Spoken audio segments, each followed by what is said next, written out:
Okay.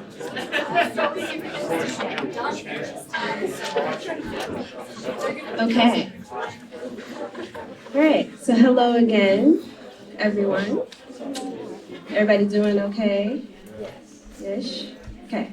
I know it's been a really, really long day. You've been to a lot of sessions, and so I appreciate you, one, showing up to this session, two, showing up to this session knowing everything that happened yesterday and knowing that this is going to be a really engaging conversation. And three, I just want to be really clear that we're acknowledging that a bunch of stuff happened yesterday, and so part of what our goal is in this workshop is to talk about how we have these conversations and the different ways that that can look. Okay?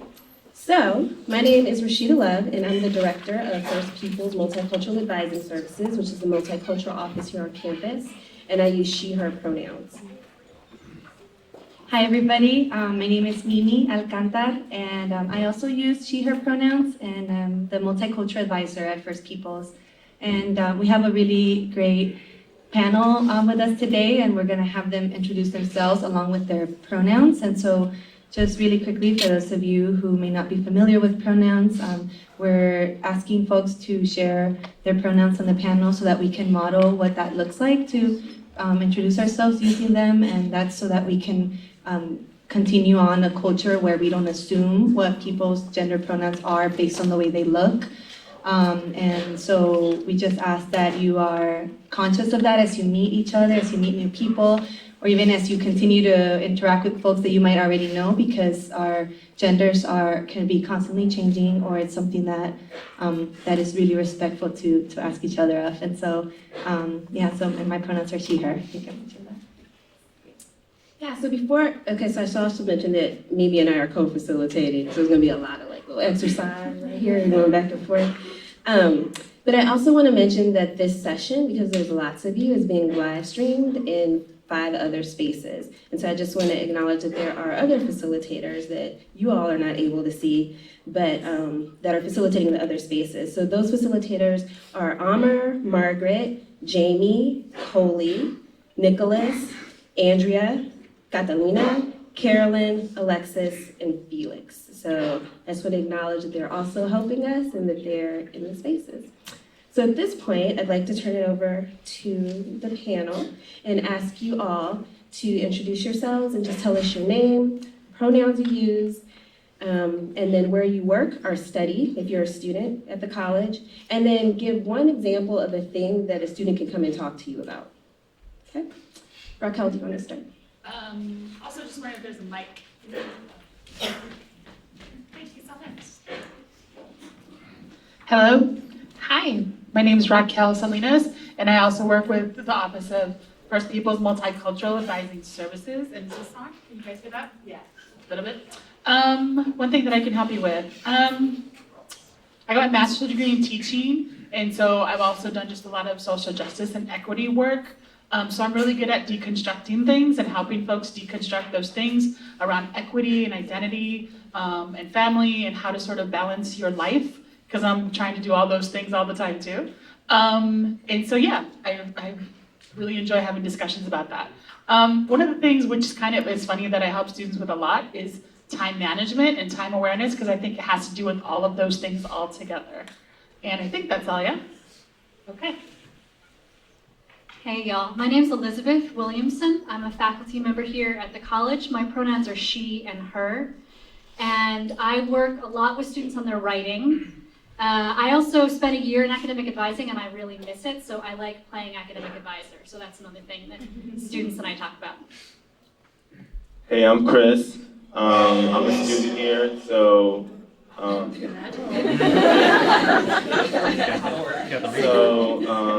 I'm actually a junior here, but at the end of this year, depending on how my credits go, I might be graduating too. I also work at the Greener store, so some of you guys have probably already seen me in there, working there all the time. So one thing that you can come and ask me about is studying abroad. So I just recently came back from a long study abroad trip to Ecuador.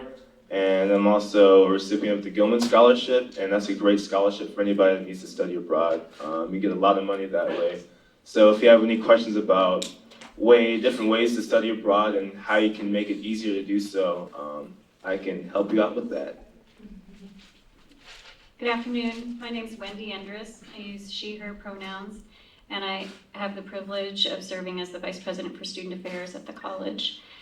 I think one of the ways in which I can be helpful is I have a very broad and deep understanding of how Evergreen is organized, and I can be very helpful in connecting people to the right people to help you for what you are seeking in the moment.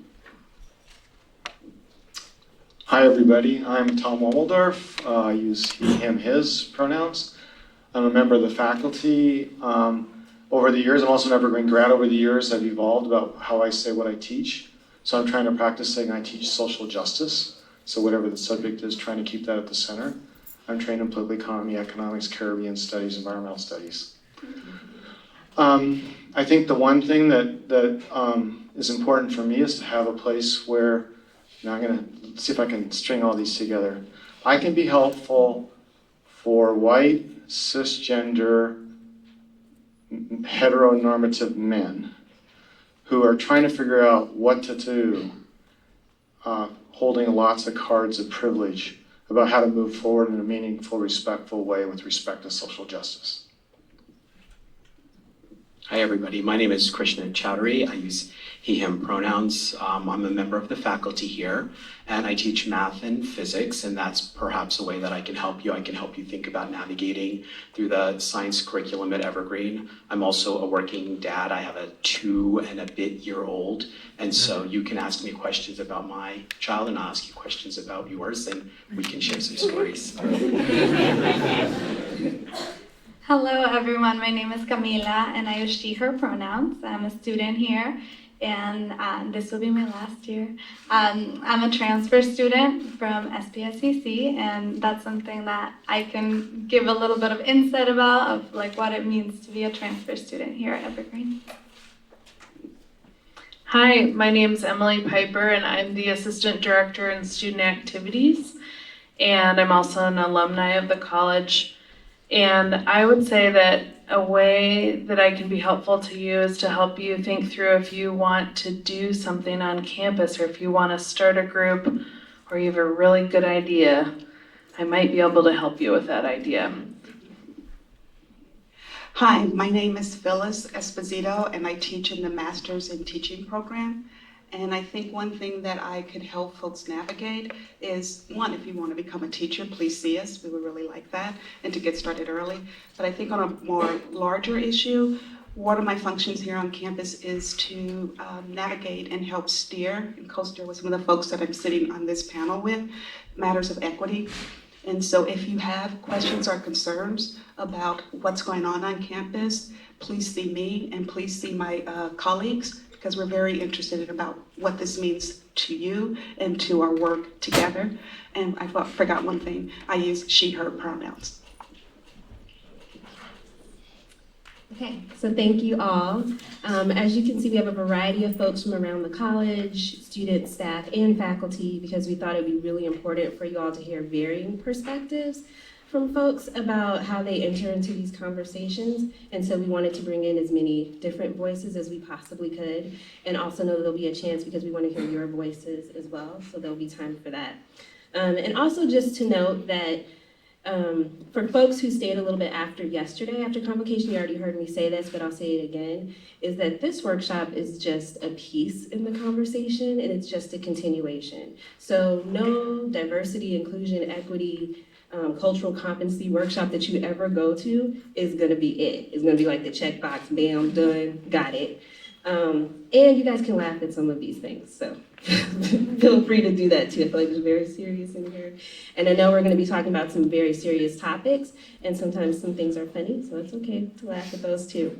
And so that this is not just like a one-time thing. We don't anticipate that this will solve everything and everything's good and great, but we are anticipating that this will help people kind of think more about everything that happened and like different ways to engage throughout the year. Okay? Great.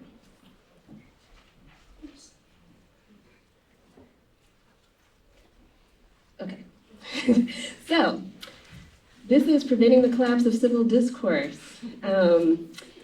It's an apropos title, thinking about everything that's happened.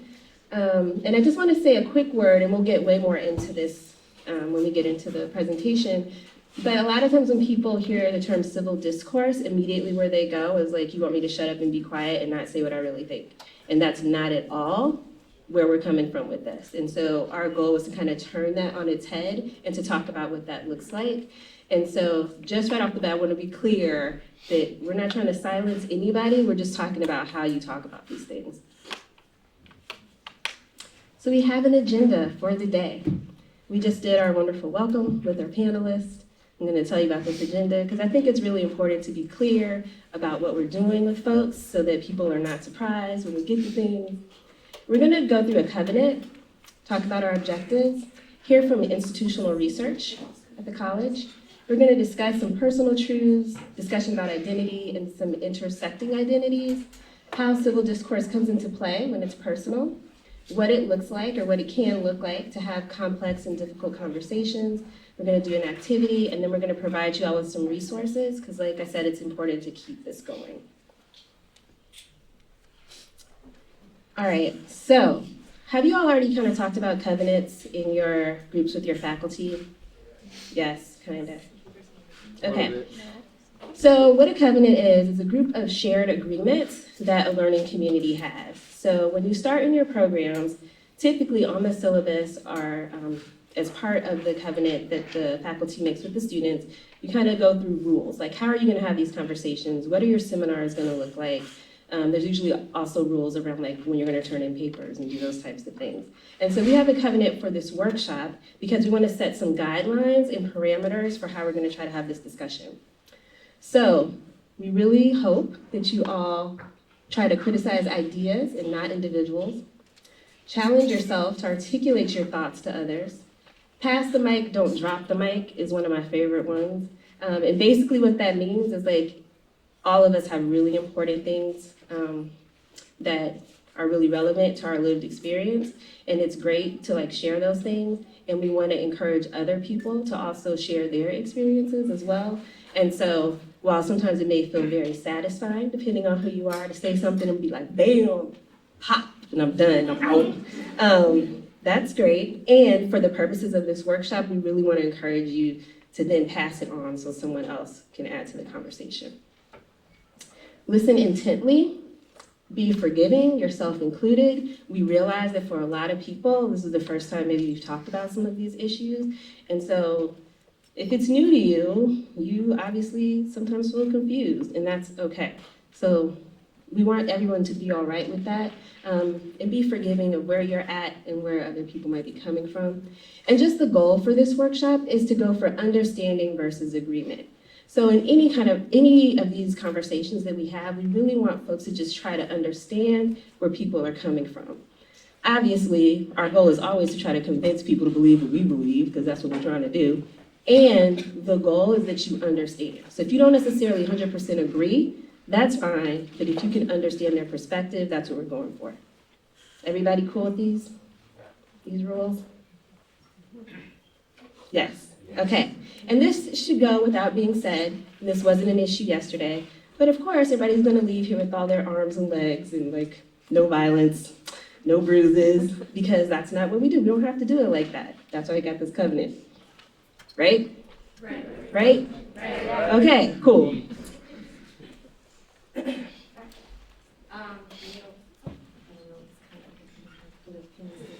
Great. So why are we doing this? Why are you here, right? One thing that is important for us to be able to share with you about where you are right now in this session is that there was a time at Evergreen where there wasn't a session that focused around issues of equity or diversity or inclusion.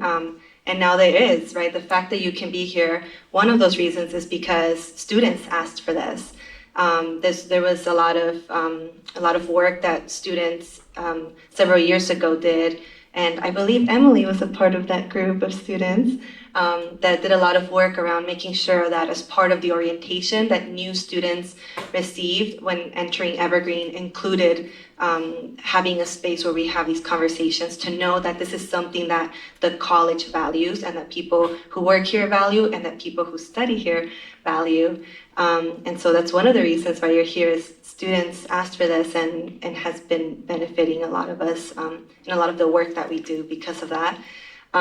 Secondly is so that we can right off the bat introduce you all to the resources that are available on our campus and in the community around having these conversations. And when we're trying to make sense of our identities or things that might happen, certain conversations, or even things that happen on a national scale, so things that you see in the news or wanting to talk about something that you know where you can go to have those conversations or ask those questions. And then thirdly is because it's a huge part of the learning philosophy here at Evergreen. As part of your commitment to or your decision to attending Evergreen, it includes then these values that we hold. And so we have 5 foci, and so foci is plural for focus, right? So we have 5 focuses, but I guess the proper way is foci. 3 of those 5 foci are collaborative learning, learning across significant differences, and personal engagement. And so those are things that are at the forefront of the things that we do and the way in which we approach our learning.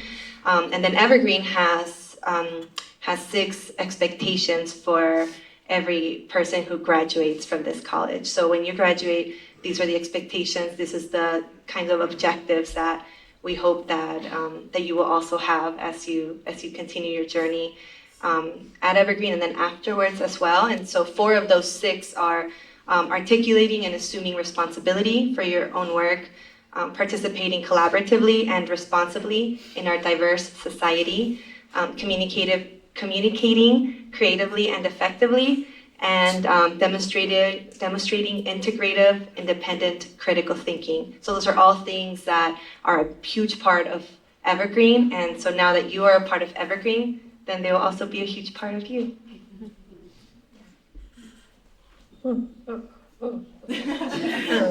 So I also just wanted to add to that piece that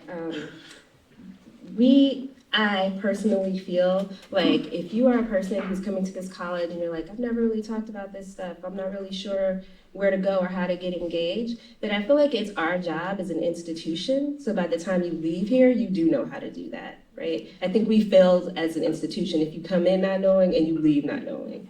So that's part of why we're doing this as well. So what is civil discourse?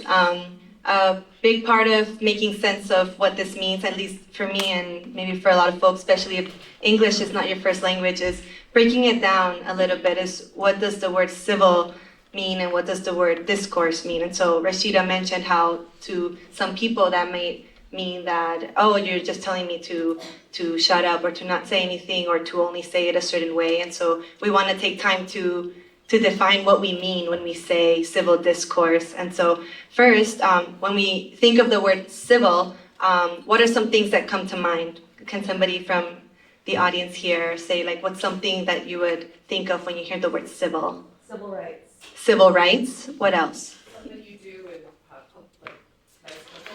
Something that you do with nice company. Mm-hmm. So like courteous or polite, right?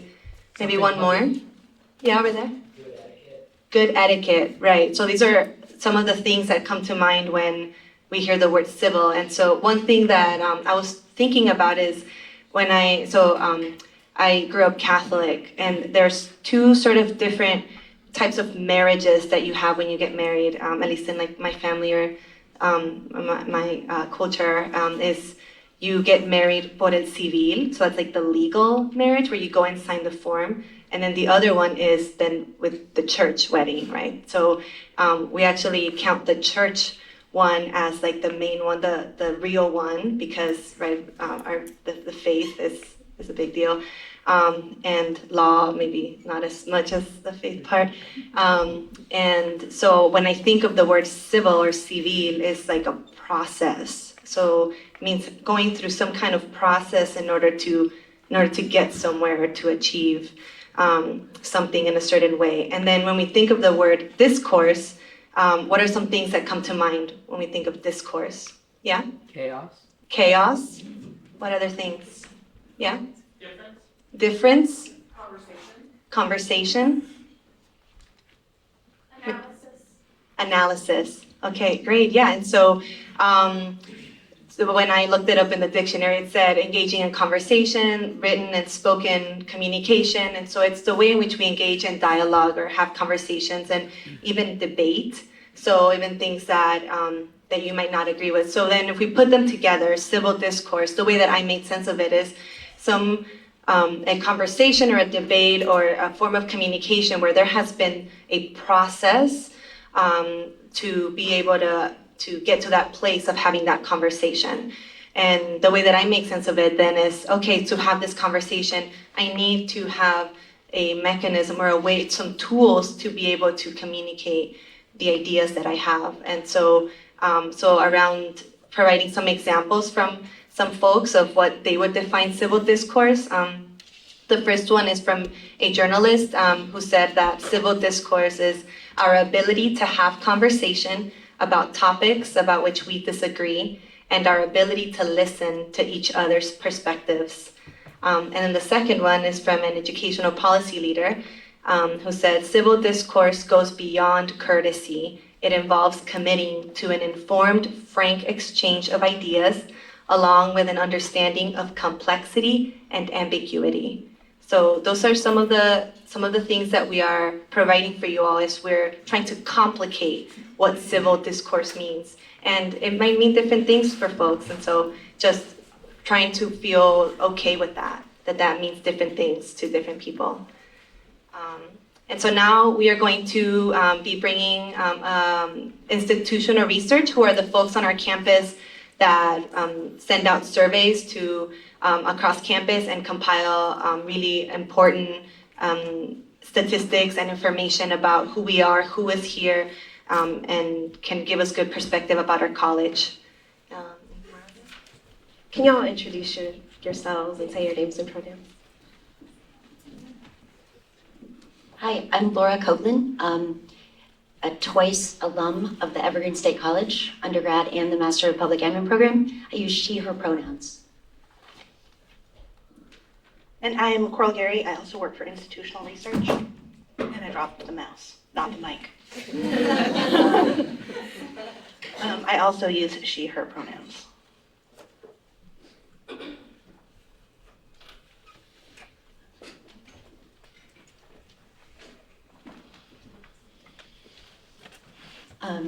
Okay, so part of our work, as Miriam already mentioned, is that we gather and study demographic information about our students so that we can know who our students are and how best to serve them at the Evergreen State College.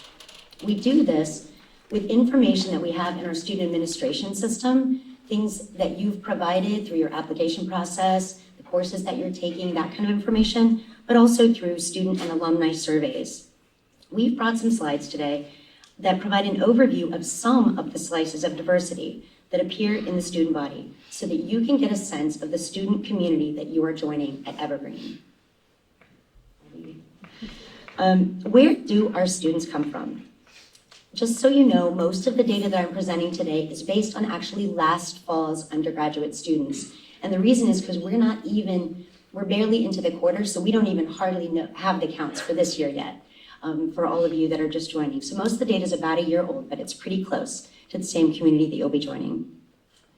We had about 3,600 undergraduates enroll last fall. They were enrolled in daytime programs, evening weekend studies programs, courses, internships, and individual learning contracts. On the Olympia campus and our Grace Harbor program, which I'm going to focus on that population because that's the room that we're in today, 71% of our students come from Washington State. Little less than 1% actually came from countries outside of the US. And 29% came from other states, also US territories like Guam and Puerto Rico, and US military bases worldwide. Our biggest sources of out-of-state students, if you look at the map, if the area is darker in color, that means there's more students coming from that part. Our biggest providers are outside of Washington, are California and Oregon, but in fact, our students came from almost everywhere in the US. Last year, North Dakota, South Dakota, there in the middle, and Mississippi were the only states from which we didn't have a student enrolled. Along with geographic diversity, our students also arrive at Evergreen from various educational backgrounds. Of the total enrolled student body last year on Olympia campus, 46% of those students came to us originally from high school or having earned a GED. While most come directly from high school, there were 277 students who actually waited a year or more between high school and eventually starting college. And just over 100 of our students had actually earned a GED in lieu of a high school diploma. An even larger percentage of our students transfer to Evergreen from other colleges, especially from two-year colleges. Like Camilla described, coming from SPSCC, that's actually a really common pathway to Evergreen from community or technical colleges. 4% of our students are returning greeners. That's a word that we use to describe students who were previously at Evergreen, left for a bit of time, applied for readmission, and they're back to finish their degrees.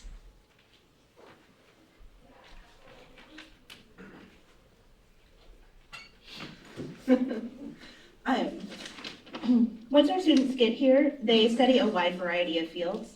And since Evergreen doesn't have majors, an important way that we find out about students' primary academic interests is through college surveys. The information up on the screen is from our most recent student experience survey. We ask students to write in their primary field or fields of study in their own words, and this allows us to see the diverse array of fields that they're studying. Students tell us they're studying in common fields like psychology, education, and biology, but they also tell us about their interdisciplinary interests. A few examples from last year's survey were Latin American studies and urban planning, political economy, history, and agroecology, and one student who was studying psychology and user experience design. And back to a few more demographics. Just under 30% of GUI decks reported that none of their parents had earned a bachelor's degree. And the average age is 24. Students range in age from 16 to over 70, and there are 567 students aged 30 or older, and that's 16% of all students. 21-year-olds outnumbered all other ages. There are 470 of them.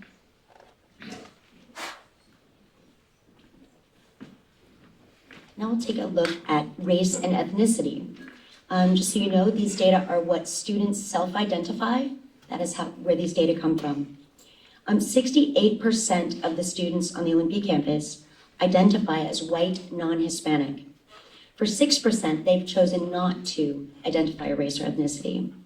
26% of the students at Olympia campus, or 947 students, are students of color. That purple section on the chart includes students who identify as a single non-white race or Hispanic or Latinx ethnicity, but it also includes students who identify with multiple race and ethnicity categories. In that 26%, there are a lot of combinations of identity.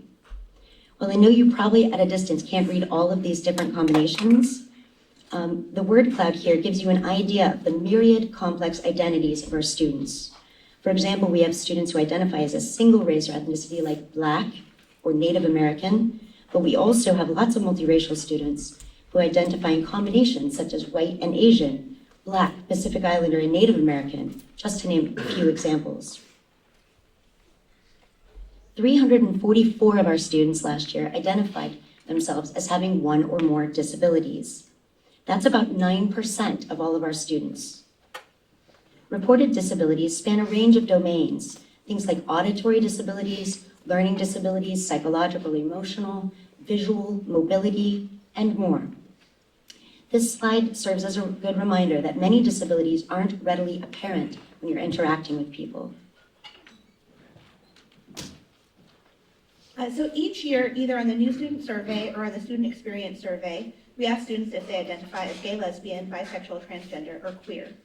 On the most recent student experience survey, 28% of Olympia campus respondents identified as GLBTQ, 53% said no, 3% were unsure or questioning, and 16% preferred not to respond. And here's a bit of trend data for you. The percentage of surveyed students who identified as LGBTQ or questioning has risen over the last 7 years, from 23% in 2008 to 37% last spring, and that's for all undergrads. If you look at just the new students in Olympia who are starting in 2014, 33% reported that they were GLBTQ or questioning. And so far on this year's new student survey, this is preliminary data because it's not done, because all of you guys have taken your new student survey, right? Yeah. It's in your email, look for it.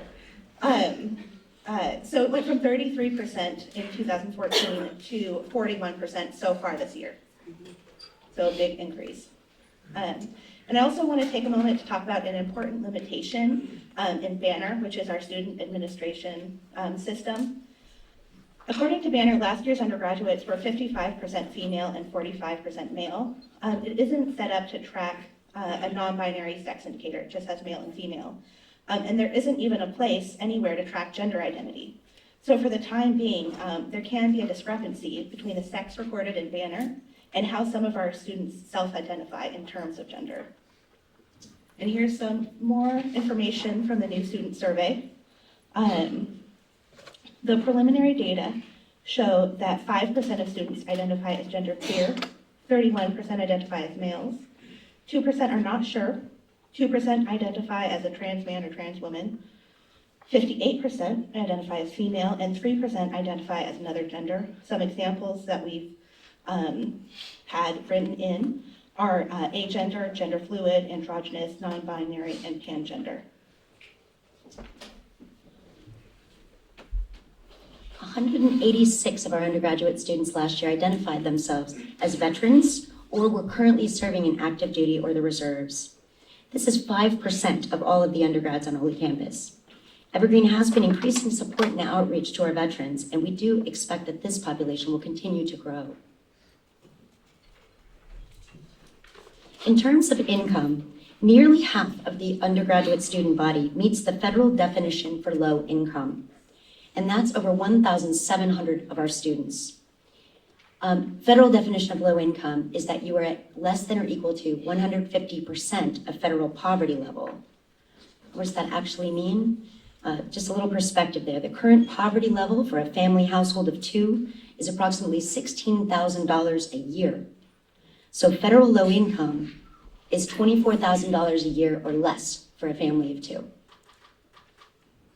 Some of you may know, but maybe some of you don't know yet, that Evergreen also has an upper division campus in Tacoma.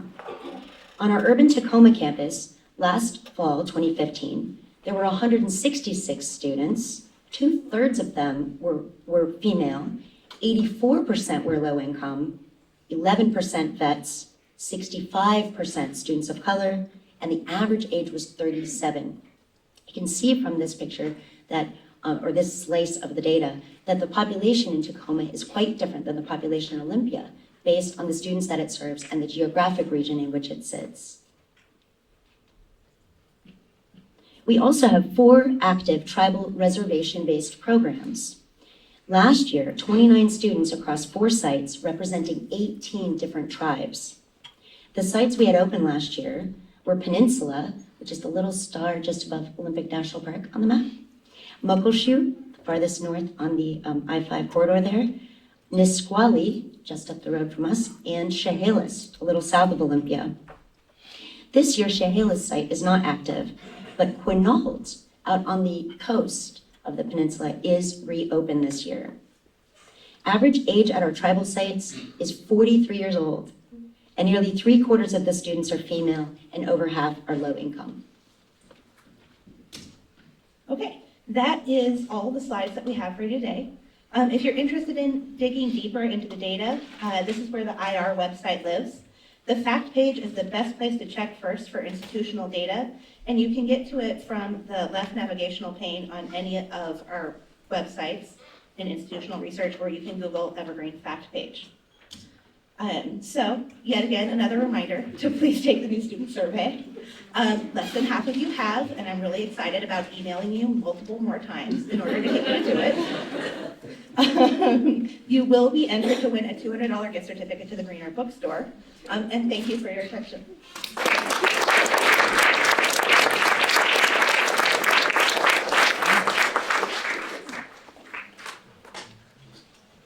Yeah, okay, thanks.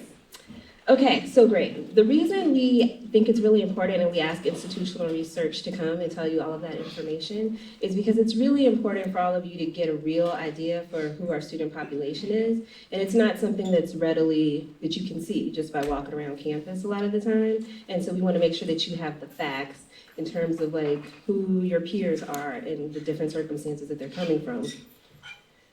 And so, as you heard from IR, we're coming from all over the place with a whole bunch of different lived experiences. And when you consider that we have all had these different experiences and we're going to be in classrooms where we then are in seminars and are asked to read some really important, sometimes controversial issues or topics around identity, like how those conversations can sometimes go, knowing that people have kind of grown up in different places and spaces and had those different experiences.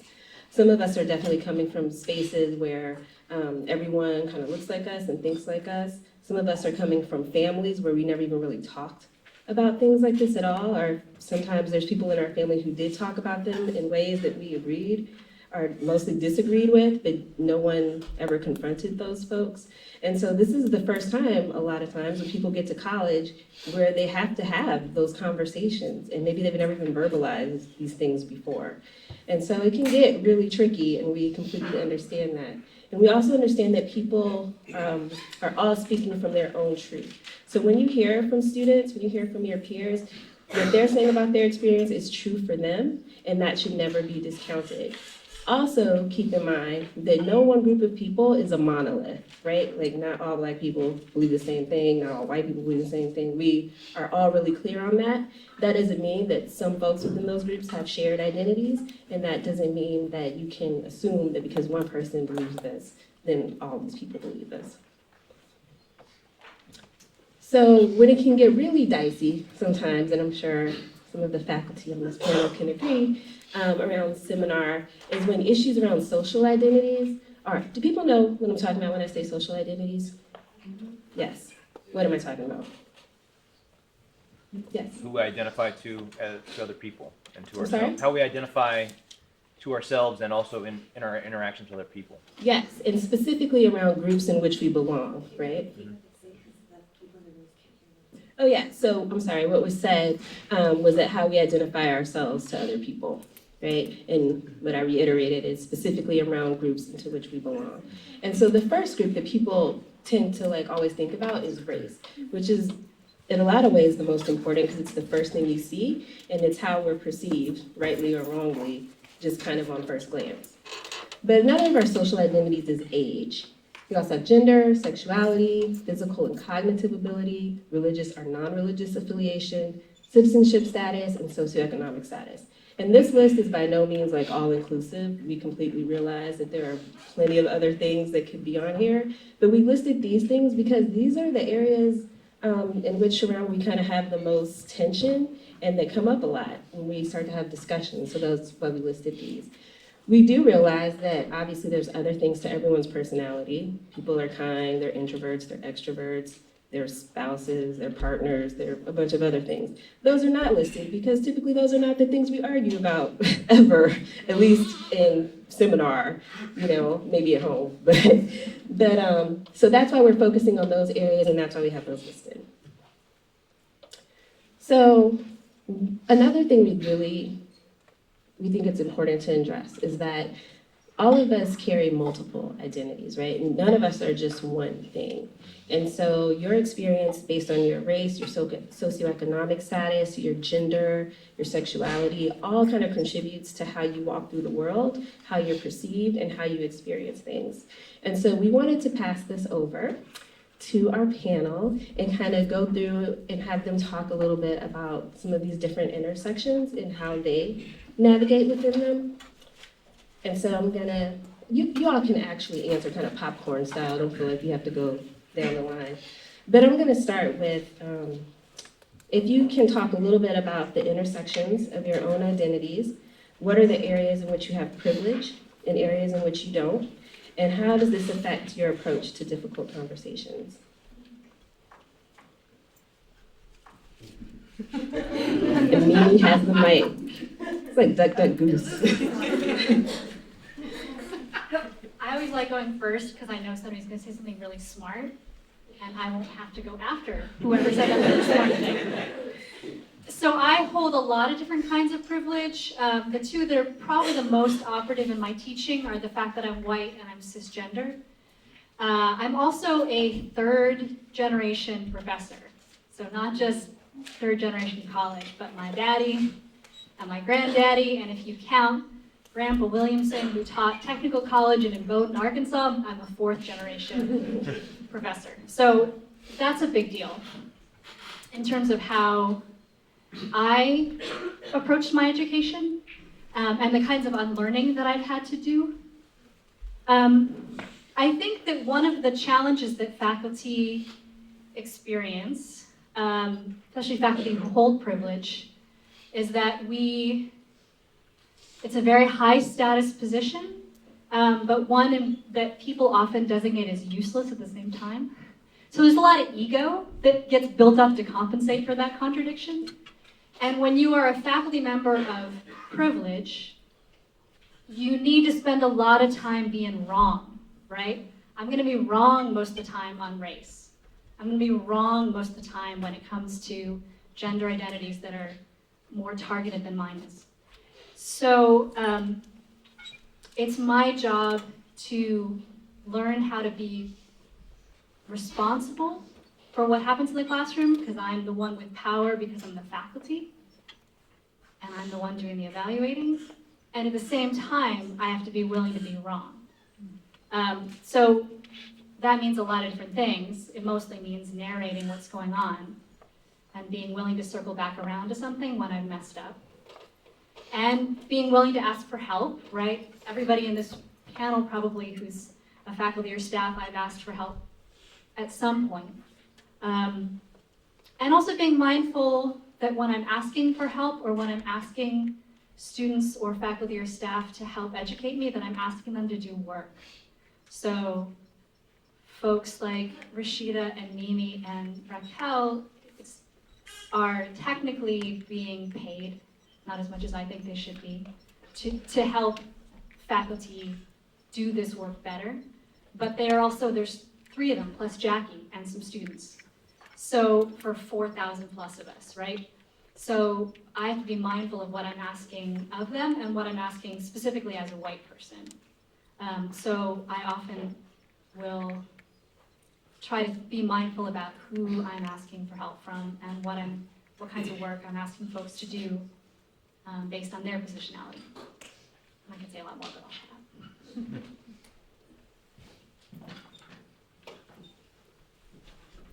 Hi, my name is Raquel.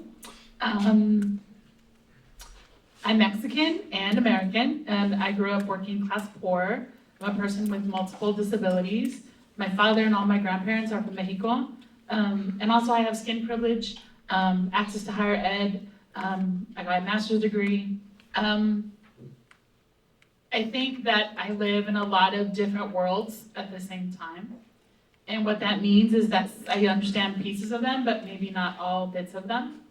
And I try to realize that other people, at the core of who they are, sort of with the humanity, sort of want the same thing. So whenever I'm trying to think about like these difficult conversations that I have with people and I have with myself, is that I try to think about what's common about us also, and what I'm never gonna understand about somebody else's story. So even though I think that it's a good idea to try to understand other people, but I also know I'm not gonna understand.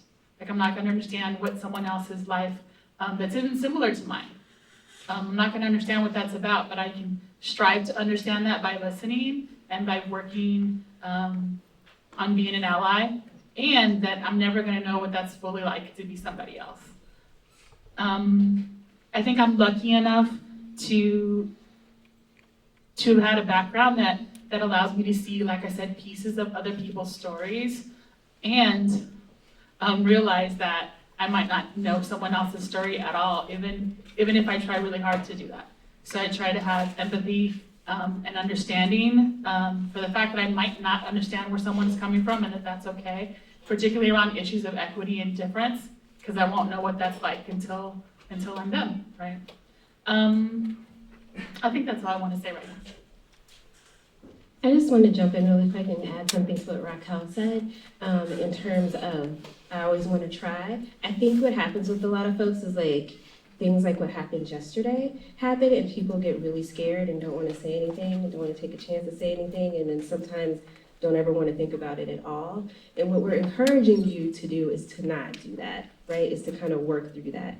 Because anytime we're learning about something different, anytime it's a controversial issue, right? When there's a lot of tension, like it's messy.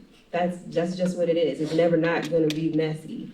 And so in order to work through that, we kind of got to stay with it, even sometimes when it's hard. Hey again, I'm Chris. So I'm a black, cisgendered male that's straight. And so a couple areas that I have privilege in. So I grew up kind of privileged. I've been able to travel. I've, gotten into college. I'm a third generation college student. And also being a black male, when we talk about black people being killed unarmed, a lot of times it's mainly the men that get talked about, not the women, not the black trans people, not the black queer people. And so one thing that I like to do is, I always like to listen. And I think that's the best thing you can do as an ally is always listen and take instruction from those being oppressed.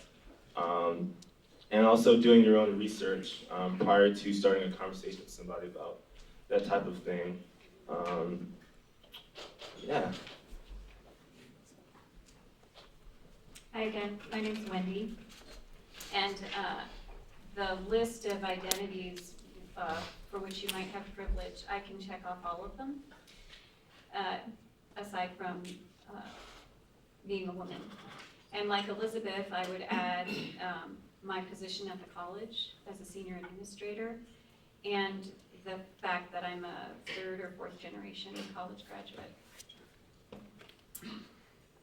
I think my journey is in constantly seeking self-awareness and knowledge, and in striving to listen and find teachers. And those that are teaching me, I may not always be direct in acknowledging that they're teaching me or say, I'm learning from you, but I am always in search of people who are further along in this journey than I am, so that I have role models and folks that can push me to think differently and be differently and grow. I think one of the hardest things for me, given the privilege that I hold, is to stop talking. I come from a background where I always had great agency, and I want to use that agency in good ways, in meaningful ways, in transformative ways. And sometimes that's not the right thing to do. And halting myself is work that I need to do. Well, I'm Tom again, and I can do Wendy one better or one worse by saying that whenever you check down whether you've got privilege or don't, I got it all in terms of the privilege side. And I used to think that as a unique problem. And I see a lot of students that are similarly positioned as myself thinking that. I notice that some people that have one or a couple areas that they're oppressed in, as they escape into it. Like I'm white, but I'm a woman too. I'm oppressed too, and that stops conversation.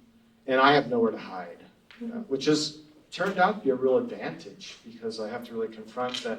When I walk into a room, I don't know whether it's male privilege, white privilege, overeducated privilege. It's down the whole list. Ableism, age, is that they're all really complex in a room.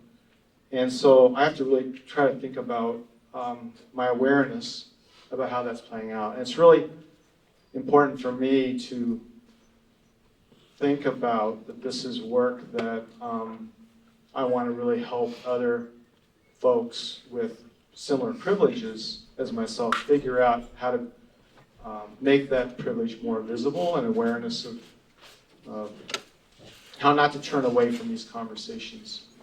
I'm fascinated. I'm trained as an economist and Marxist political economist, but I'm fascinated by psychology and sociology in the way the society socializes us to actually be handicapped at dealing with fighting privilege, power structures, racism, sexism, heteronormativity, classism, American exceptionalism. I mean, all of those things. So by the time we're 18, it's not that we come to college neutral. I'm talking about anybody here with a respect to that having privilege in any dimension. We actually come ready-made to turn away from the issue and to try to identify the moments of how we have become, it's like the prepackaged software that's running in the background on your phone. You don't even know what it's doing, but it's operative. So I can think of a couple examples from civil discourse about the rules of how people talk. So I don't hear it so much anymore, but I certainly heard it as a child, that when a man was talking with a woman and she was pissed, angry, and just with the fact of male privilege, and a common way to shut it down was, no, don't get emotional, right? So the rules of debate in high school is, emotion's not important, it's logic and arguments. So there's a way in which knowledge gets structured in a way that's not just about finding truths, but it's about justifying, legitimating, sustaining power structures. I felt that a little bit in the room yesterday about there was a lot of anger in the room from Black students, and I could feel myself, my internal socialization, saying, well, we're not engaged in civil discourse if there's anger. And yet the anger is totally legitimate. So I view myself as a student of figuring out all those little kind of detours that we develop that prevent us from moving forward, even if we believe in social justice. And I could say I specialize in the combination of cisgender, heteronormative, white, male, able-bodied, this in terms of the challenges that presents to us. I also want to say just the last comment about yesterday, that I was really impressed with how many people stayed in the room, stayed in the space. And I was really impressed with my group in the afternoon in their discussion, both white and people of color, of how serious they're taking the issue. And I was really excited to see how many new students are coming to this campus with a more sophisticated understanding of these issues and willingness to move forward than certainly when I was college age that we had. I guess I'm next. I'm still Krishna, I think. I hit a lot of the things on the list as well. There's some obvious ones, right? I have a skin color that's different than sort of a lot of people who have power, but I'm a male, I'm straight, I'm cis, highly educated. My particular education is in math and physics, which, right, is the bomb. It gives me a lot of sort of space to be kind of the scientist doesn't have to worry about social justice, right? Science is about the truth, right? Science is about objectivity. And the science that I love, right, the processes that I love, as I paid attention a little bit more, especially when I came to Evergreen and students helped to educate me. Mimi was one of my students, and she helped me to think about the ways in which I maneuvered in the world, helping to bring students to the love of my discipline, what I was asking them perhaps to give up. And so thinking about the mistakes that I made, right, and that I didn't know that they were mistakes, and facing that, and figuring out what I was going to do with recognizing, the things that I've been doing in the world that I thought were good, I thought these were good ways to behave, that could be expanded, right? And I could be thinking about the ways in which I could be taking my privilege and sharing it, right? So the thing that I do now is not saying, part of the work of physics is to decide who is sort of worthy of moving on in physics or in mathematics, right? Because that's bullshit.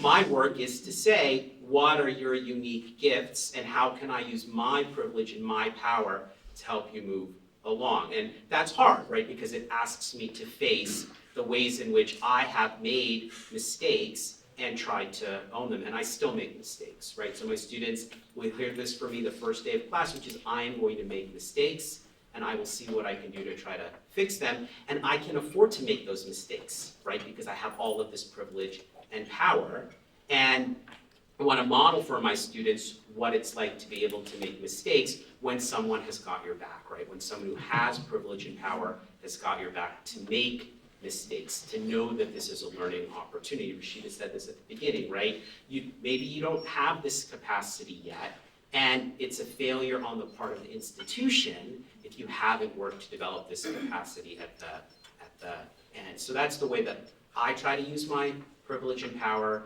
is to recognize that it shielded me from mistakes. So how can I use that to help shield my students when they make mistakes and use that as an opportunity to learn?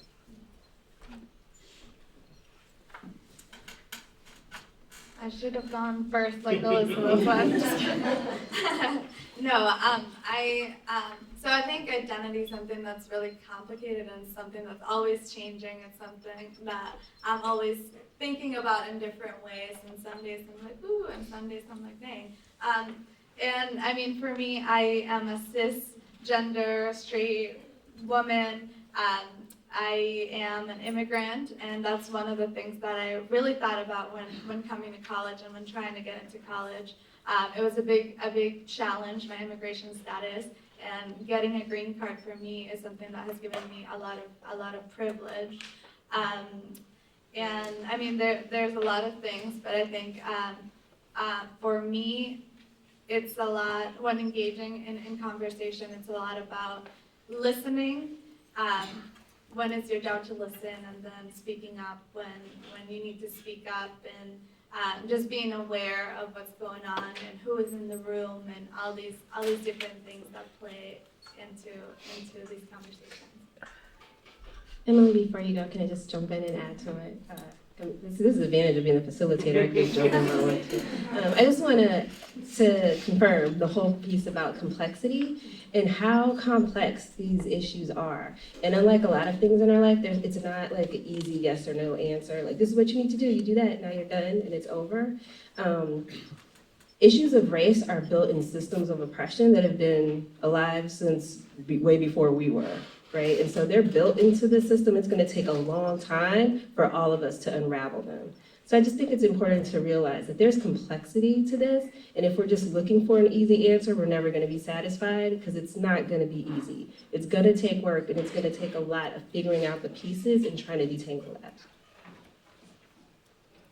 I'm still Emily, and I was just thinking earlier that I don't know if I said my pronouns, and I don't remember, and that's my cisgendered privilege showing, so I use she and her pronouns.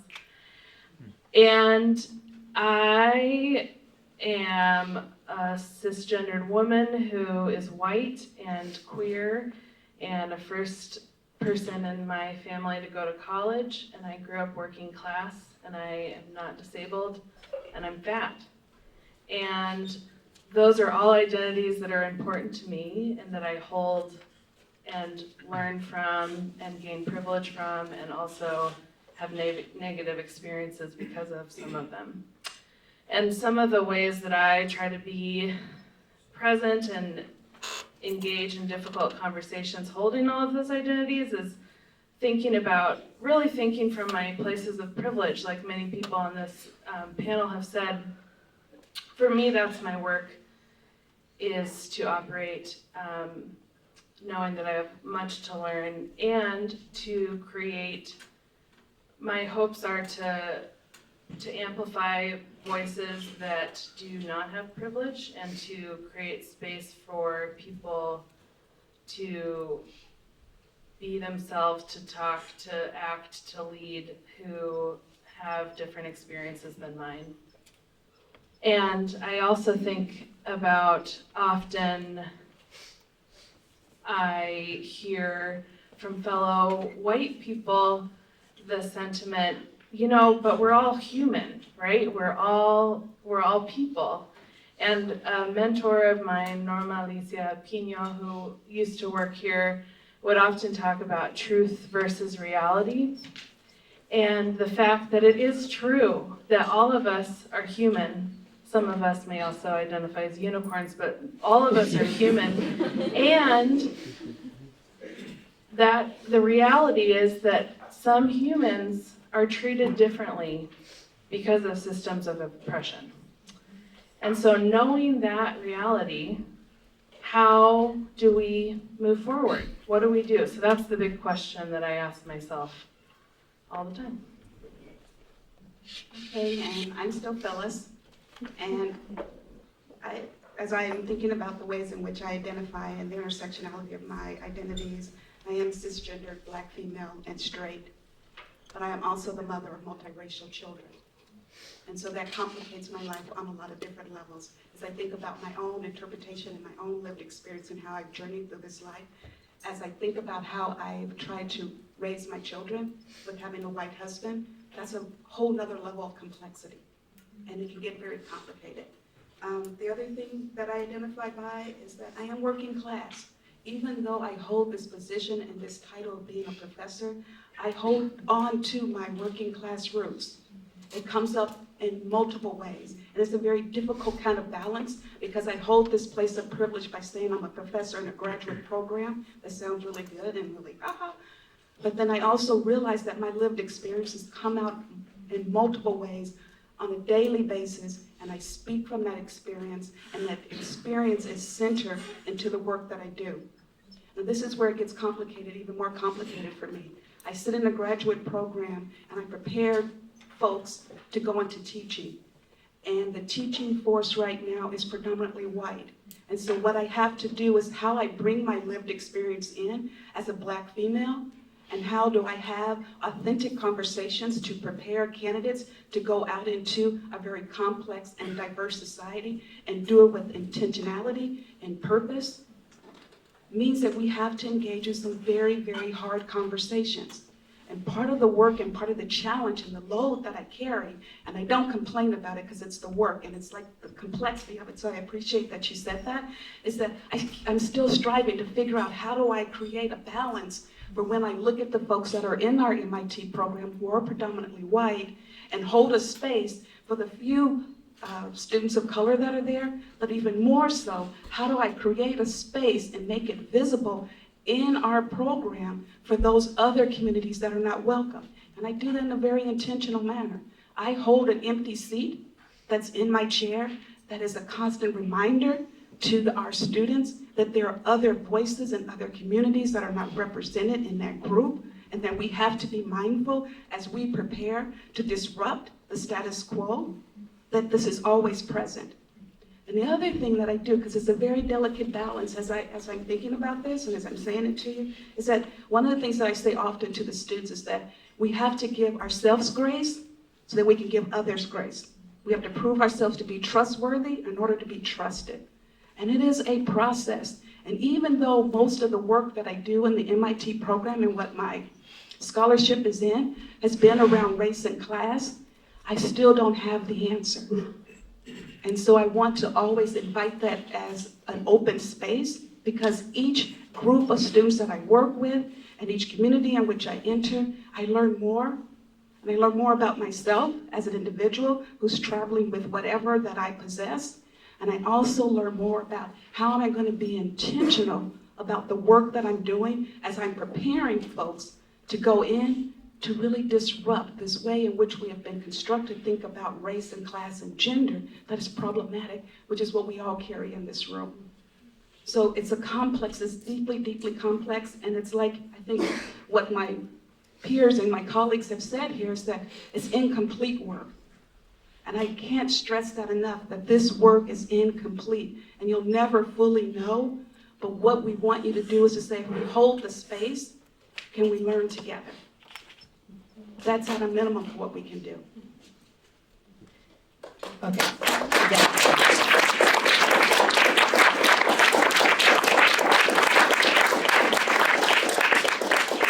So I absolutely don't need to tell you, but this panel is fire, right? Like, okay, these are your faculty members, these are the staff, these are your colleagues, these are your peers. Like, these are the people who go to this college and try to make it a better place, right? So, yes, they're so awesome. Okay, I want to make sure that we have time for the activity that Mimi's going to run, so I'm just going to ask a quick question. I'm only going to ask for two. It's like a game show. I only need two people to answer this pretty quickly.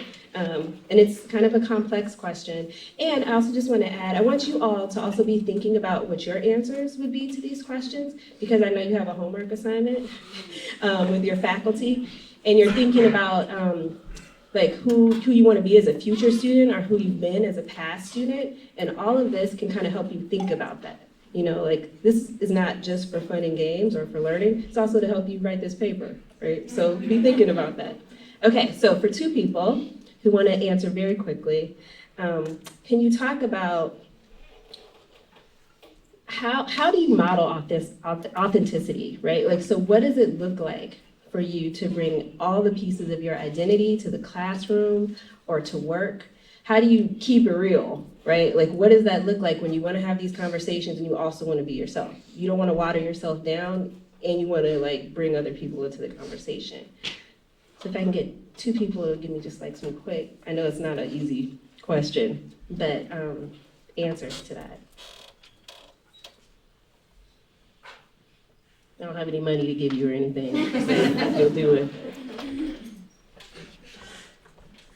I think for me, it starts in how I create that space. And what I'm very open about saying to the students when we enter that space of seminar is that I don't have the answers, and that together we will construct meaning together, and that I'm very purposeful in saying that I don't have the answer as this Black woman is going to be talking to you about race, and how I am intentional about how I frame the questions. But the thing that I don't do is that let me rephrase it. I want students to see me in my full self, and one of the things that I have found since I'm going to be real quick. I come from the Midwest where race is front and center. I'm from Kansas City, Missouri, and so race is very front and center. And one of my challenges when I came here was kind of unpacking this notion of colorblind racism and the polite conversations when people did not want to see me as my full self. And so what I do and what I name very upfront is that this is who I am and how I understand race, but I invite you to have a dialogue with me in the same way about who you are and how you present yourself. And we set up the structure to do our work around that, because to ignore that you don't see that I am a dark-skinned Black woman is very deeply problematic. And what's hard is that people don't want to engage in that or name it for fear that it's impolite. And so I take that leap to say, as we set up what we're going to do, let me name it for you. And then let's get to our work. So that's just kind of the ways that I keep myself authentic. Yep.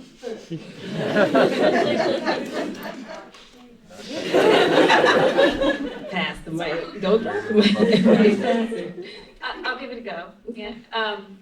I think I'm not always authentic. I think I censor parts of myself, and that's a journey, that's work. I think at times I try to hide the fact that I'm a mother. I think at times I try to be less feminine in how I engage with people. And I also try very hard to be honest with myself and honest with people I'm engaged with, to be a person who does what they say they're going to do, to be a person who listens in real silence, really listens, and is able to reflect back what I believe I heard and be open to being corrected if I didn't understand what has been shared with me. So certainly, I hold values and I try to engage in practices that are authentic, and I do think that there are times when I'm not fully my whole self in every situation. Thank you. Two brave people for speaking up. I'm actually gonna go off track just a little bit and kind of skip ahead. Just right here, because I don't want the session to end without having a chance to talk about some of the resources that you have on campus to continue these conversations. So, probably very biased, I put our office first People's Multicultural Advising Services. As you came in and as you leave, you'll notice there's some brochures on the table up there that kind of outline all the services of our office and how to contact us. So please grab one of those on the way out. Student Support Services Trio provides services for students who are first generation, low income, and have a disability. So you can try to sign up and register with them. I'm not quite sure where they're at and how many spaces they have left, but definitely that's a space for students. Access services, students with disabilities. We have a queer and trans center that is brand new, and that's gonna be opening soon. It's not quite open yet. As First Peoples is being remodeled, it's not quite open yet. Both of those spaces will be open and we'll be having a big open house for them week 3. Various student clubs and organizations. So Emily works for student activities, and if you have some folks that you're all interested in something, get two or three other people? 4, including you. 4 people, and go start a group and get some money from the school to make your group happen. And that includes identity groups. We have groups for students of color around different identities. There's groups around like anime and forest, sheep, yep. So whatever floats your boat, go make a student group. A lot of our academic programs bring speakers and presenters throughout the course of the year, and a lot of times they'll open that up to people outside of the folks in their program, and so be on the lookout for those opportunities. We do workshops, presentations, bring speakers specifically through our office that will always be sending out invitations and inviting people to come and be part of these conversations. We have a veterans office on campus, and the Center for Community-Based Learning is a space where you can go on campus if you're interested in doing internships or volunteering and you want to get involved in that way with a bunch of different local organizations. That's a place where you can go. So we just want to make sure that you know how to further this after this conversation. And then we'll pass it on to Mimi. Everybody still awake? Yes. Yes, all right. Awesome. So Emily, we're on the same thinking plane here. The activity is around what Emily has introduced us to, the concept of truth versus reality. So yeah, Normalicia as well was really instrumental in helping me make sense a lot of, when I was an RA, when I was resident assistant as a student here at Evergreen, I had a lot of residents who would ask really great questions, and I would have a hard time figuring out how to frame that what they were saying was true, and also that there was something still missing in the information that they had and the ideas that they were constructing. And so I was struggling with knowing how do I have that conversation? How do I provide tools for myself to be able to share them with my residents? And this is something that to today in my current position helps me a lot in being able to understand more of maybe where other people are coming from, and also where I may be coming from when I feel like I may be missing something with a certain conversation or topic or idea. And so this idea of truth versus reality is where there is something like, say that, right, that we are all, if I go back to what Elizabeth Williamson was saying, where First Peoples, the folks who work here, right, that this is our job, and so we get paid to do this work to support the folks on this campus. That's the truth, is that we are here and we get paid, and these are the services that we provide. And the reality of this is that we are just 4 professional full-time staff, right? And that there are also some really amazing peer advisors that work with us, and they're also students, right? And we are also we're trying our best, but the reality is that there is no way that the 4 of us and our peers can completely meet the needs of the entire campus.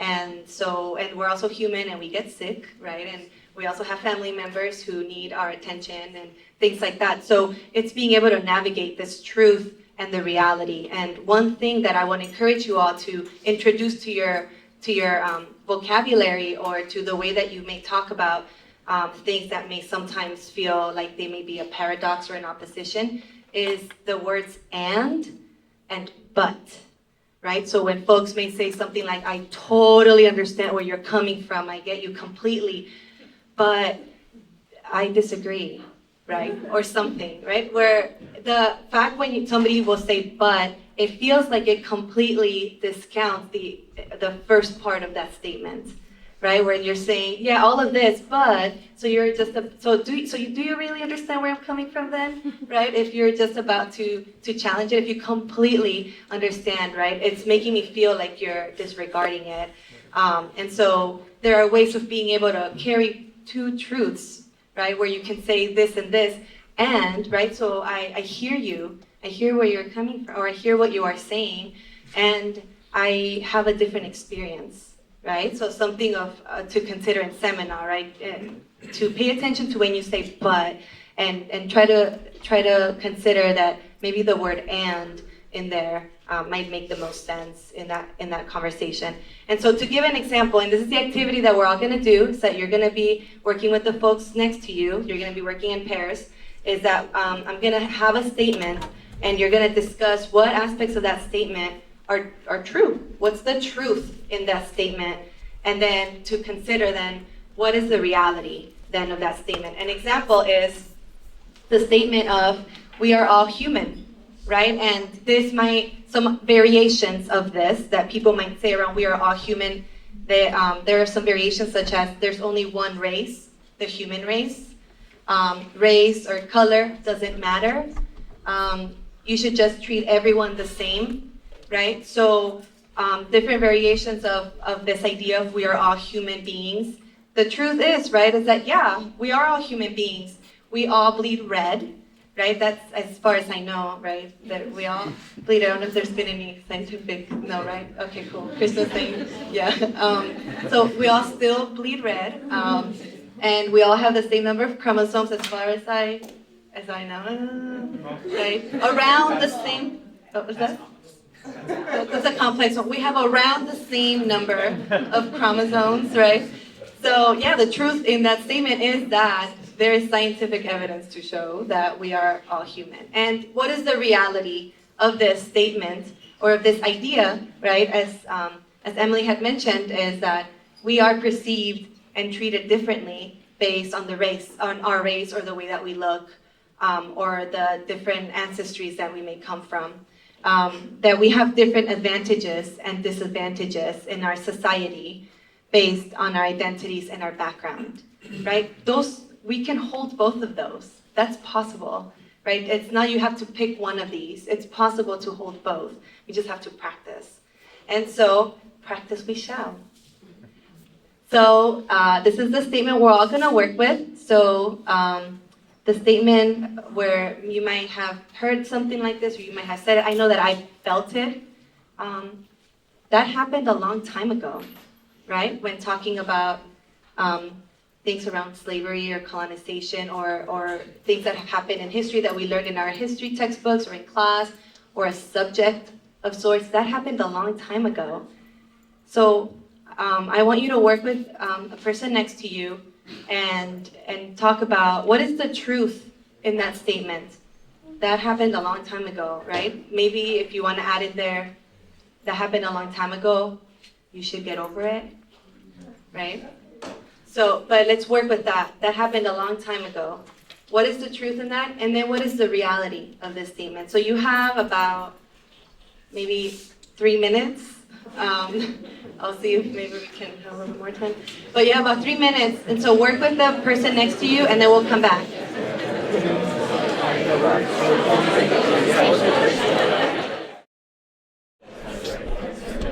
This is great. Thank you all for participating in this and for engaging in the conversations with the person next to you. Especially, I imagine a lot of you, not most of you, are sitting next to somebody you don't know, and so that's really courageous for you to be engaging in this dialogue.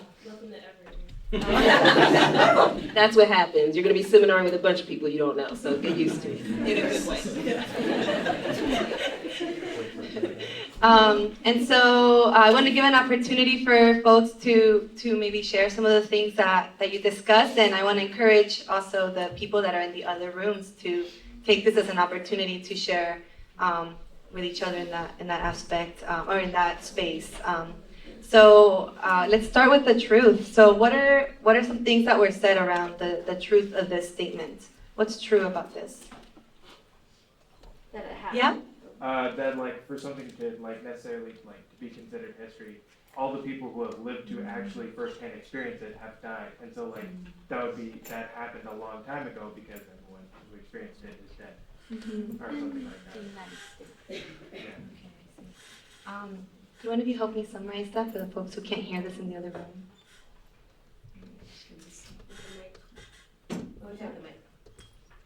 So, could you summarize it? I'm sorry. I was focused listening. The people who have experienced it firsthand have died already, so it's people looking from the outside in, observing it as history itself. Thank you. One more. Yeah, I'm gonna bring the mic up there. We actually, me and my partner kind of came to the conclusion that those injustices actually, in reality, did not happen a long time ago. And I think that was a really cool thing. I related the story out even after Brown versus Board of Education. My grandmother was told when she was trying to enroll my father in a private class, that he'd be more comfortable with his own kind and not to take him there. So I feel like that even that statement really isn't that true. Thank you. And so as we consider then the other side of this, then the reality of this statement of that happened a long time ago, right? Where in some ways, certain things that happened a long time ago, right? In some ways, certain things, it wasn't that long ago. So then what is the reality for the things that some people might say that it happened a long time ago? It may not be as pertinent today. What are some of the realities of this?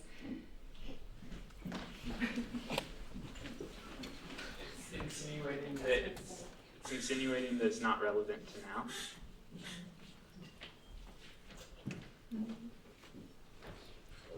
I would say that it continues to affect people now. For example, the Holocaust happened relatively, like for me, a while ago. I wasn't alive. But it still affects me personally, like saying this, and there's dangerous people out there. It affects how I talk about myself, introduce myself, you know.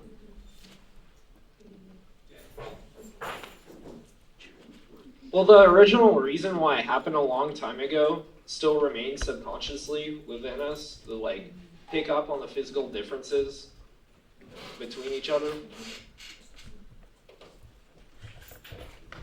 Thank you. And maybe one more, and I'm biased because I'm closer to this person.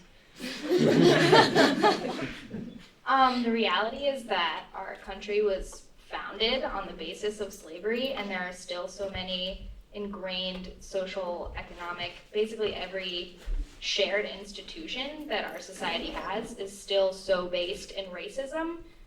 So even if you personally don't have a racist sentiment, that doesn't mean you're not contributing to a racist society. Damn.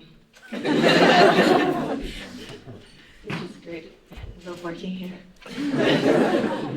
Yeah, thank you. And I know that there's so much more that folks have to say, and that's really exciting. And so this is a tool that I hope that you all will consider using, that you will bring with you to the discussions that you have in your time here, and seminars, that you consider how certain conversations aren't really an argument. It's different viewpoints, and that it's sides of the same coin around thinking of the truth and the reality that, yeah, what you're saying is not wrong, it's true, right? That's the truth, is that we are human, right? It did happen a while ago, if it's something that did happen a long time ago, especially before we were born, but then being able to consider that there is a reality that looks differently that needs to be considered in there.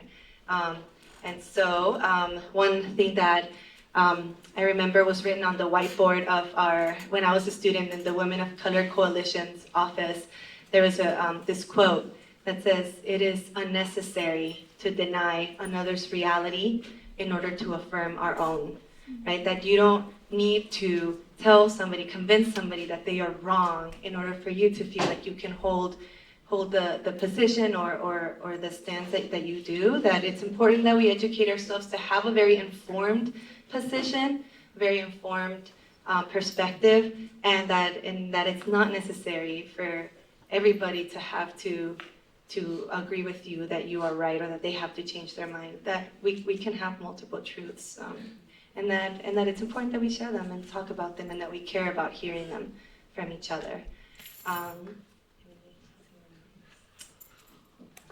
So I'm just going to leave you with a contact sheet for our office. Again, we know we just like scratched the surface barely, and so I'm sure a lot of you would still like to continue these conversations. We talked about places to do that. And also come talk to us. Come talk to me, talk to Mimi, talk to Raquel, come talk to the peers in our office, and we'd be happy to continue these conversations. As it's been said many times, it's our jobs.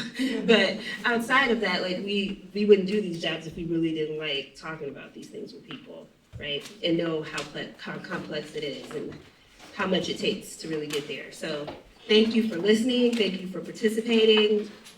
Thank you to the panel. They were hot fire.